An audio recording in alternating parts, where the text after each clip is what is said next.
البدع والأهواء، أهل البدع العقائدية وأهل البدع السياسية. نقول بيننا وبينكم السلف، بيننا وبينكم الكتب، كان فيقول البدع بيننا وبينكم. Ibni Mas'udin radhiyallahu anhu anna Nabiyya sallallahu alaihi wasallam kana yaqul, bahwasanya Nabi sallallahu alaihi wasallam dulu sering berkata, tentunya yang dimaksud berkata di sini adalah apa? Berdoa. Allahumma inni as'alukal huda. Ya Allah, sesungguhnya saya mohon kepadamu petunjuk, wa taqwa dan ketakwaan, wal afaf dan penjagaan kehormatan, wal ghina dan kecukupan. Rawahu Muslim. Kita lihat di sini hadis yang sahih ini diulang-ulang oleh Rasulullah. Menunjukkan buktinya apa? Kana yaqul. Kana setelahnya adalah fi'il mudhari, itu menunjukkan pengulangan. Menunjukkan pentingnya doa ini sampai diulang-ulang oleh Rasulullah Shallallahu alaihi wasallam. Kita lihat di sini Allahumma menunjukkan apa? Disyariatkannya kita berdoa kepada Allah dengan Asmaul Husna.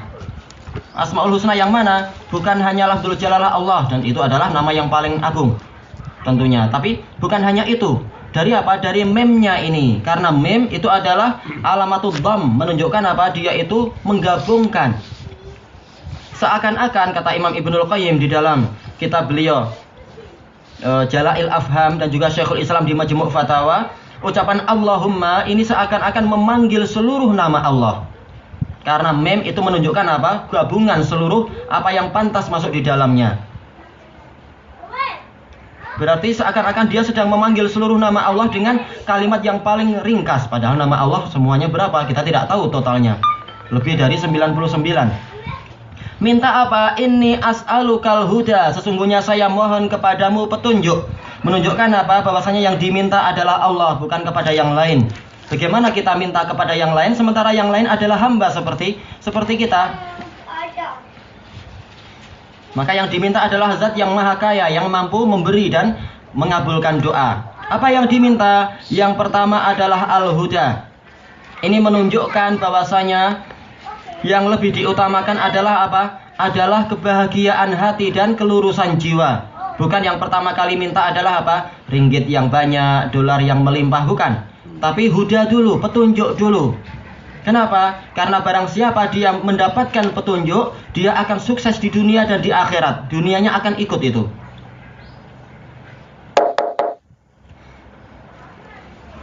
Dan dalil tentang masalah ini banyak. Karena huda di sini mencakup apa? Yang pertama yaitu hidayah di dunia agar jalannya lurus.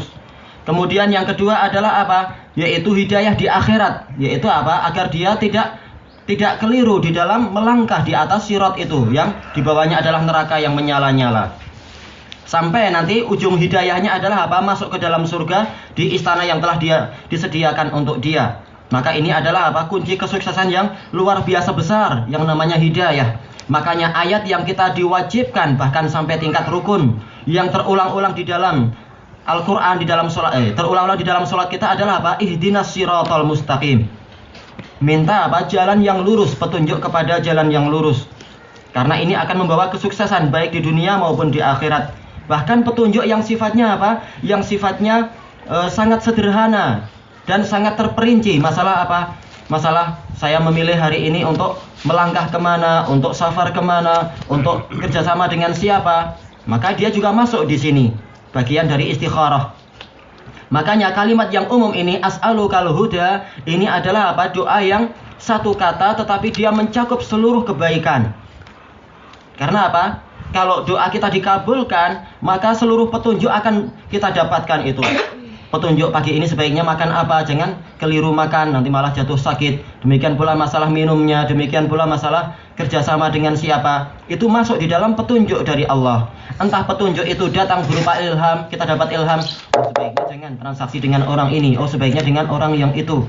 Atau juga dengan apa? Dengan nasihat orang yang ahli, orang yang sudah pandai. Oh sebaiknya kalau di wilayah ini, jualannya ini, jangan jualan yang itu misalkan. Itu adalah semuanya masuk di dalam petunjuk Allah Ta'ala. Belum lagi dalam urusan-urusan yang lain, ketika kita pusing dalam masalah fikih, yang benar ini halal ataukah haram, nah kita perlu yang namanya petunjuk. Maka kalimat ini walaupun satu kata tetapi dia mencakup segala jenis petunjuk. Kemudian yang kedua adalah at-tuqa, yaitu ketakwaan.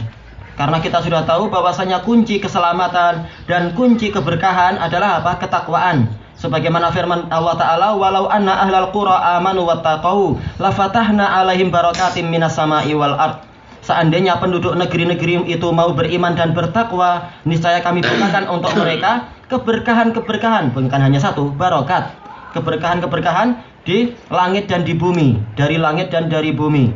Maka ketakwaan ini benar-benar apa? Kunci segala macam kebahagiaan.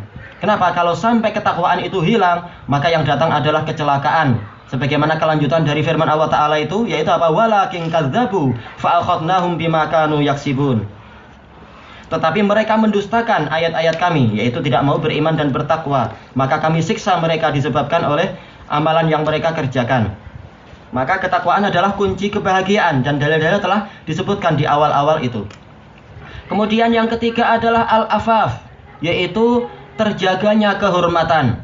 Ini adalah demi apa? Demi kehormatan kita sendiri.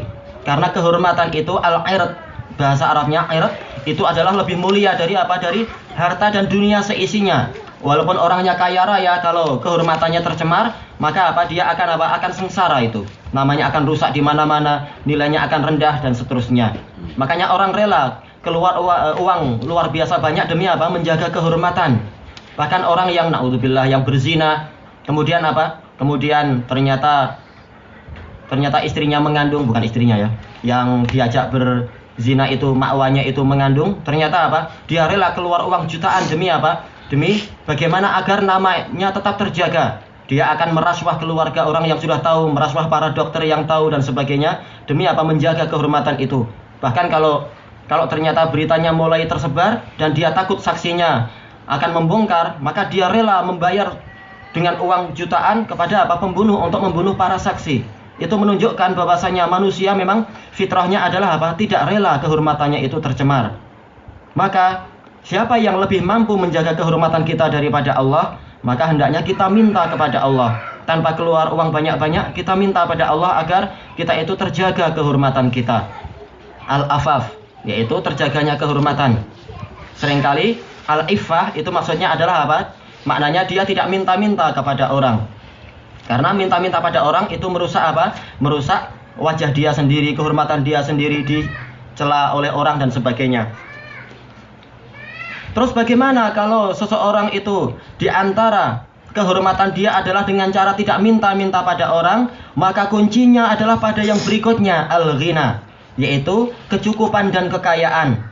Agar apa? Jangan sampai saya jatuh kepada meminta-minta dan sebagainya. Ya Allah, saya minta kecukupan. Karena berapa banyak orang yang dia itu tidak tercukupi, akhirnya dia apa? Melakukan kemaksiatan, rela menjual kehormatan demi mendapatkan uang banyak, atau apa? Atau dia rela mencuri dan berjudi demi mendapatkan uang yang banyak, akhirnya malah semakin sengsara. Maka kalau dia itu diberi kecukupan oleh Allah, ini adalah suatu keberuntungan yang sangat besar. Bukan sekedar kekayaan, tapi kecukupan. Banyak orang yang dia itu apa? Hartanya banyak tetapi tidak merasa cukup. Makanya di dalam hadis di Sahih Bukhari itu, hadis Abi Hurairah, di mana Rasulullah SAW bersabda, "Laisal ghina an kahatil ard wa innamal ghina ghinal qalb." Bukanlah yang namanya kekayaan itu kekayaan karena banyaknya harta, tetapi yang dimaksud kekayaan adalah kekayaan hati. Hatinya itu merasa cukup. Kalau hatinya merasa cukup, maka dia apa? Dia akan pandai mensyukuri Allah dan dia akan apa? Tidak pusing hatinya dan jiwanya dengan apa? Tidak pusing kepalanya, tidak pening dengan memikirkan ini dan itu. Karena dia sudah merasa, oh alhamdulillah sudah cukup. Pusing apa lagi? Ini pentingnya masalah al-ghina, yaitu kekayaan jiwa. Dengan apa? Dengan as-sadad, sadadil aish, yaitu kehidupan yang tercukupi, penghidupan yang tercukupi, hartanya cukup. Itulah yang namanya al-ghina. Makanya di antara bukti bahwasanya kecukupan itu adalah nikmat yang sangat besar dan kunci keberuntungan, yaitu hadis Abdullah ibnu Amr ibnu al-As radhiyallahu anhuma di Sahih Muslim itu. Rasulullah SAW bersabda, "Qad aflaha man aslama wa ruziqa kafafan wa qanna'ahu Allah bima atah." Sungguh beruntung orang yang dia itu aslam, dia masuk Islam. Ini kunci keberuntungan. Kemudian yang kedua adalah wa ruziqa kafafan, dia diberi rezeki yang cukup. Alhamdulillah dia merasa cukup itu. Dan memang cukup sesuai dengan keperluan. Ketika keluarganya sehat, makan sedikit, cukup. Ketika keluarganya sakit, tiba-tiba datang uang sendiri untuk mencukupi keperluan dia. Berobat, itu juga masuk di dalam kecukupan. Kemudian waqanna'ahullahu bima atah. Allah memberikan dia rasa cukup dengan apa yang Allah berikan pada dia. Ini bahagia. Beda dengan orang yang hartanya banyak tapi tidak pernah merasa cukup. Hatinya sengsara untuk berusaha mencari sumber-sumber keuangan. Maka doa tentang al-ghina ini adalah luar biasa penting agar manusia itu hatinya itu tenteram. Tayyib. Dan inti yang diinginkan oleh Imam Nawawi adalah apa? Lafaz at-tuqa ini, atau beliau nulisnya di sini adalah at-taqwa. Ilahuna wallahu taala a'lam.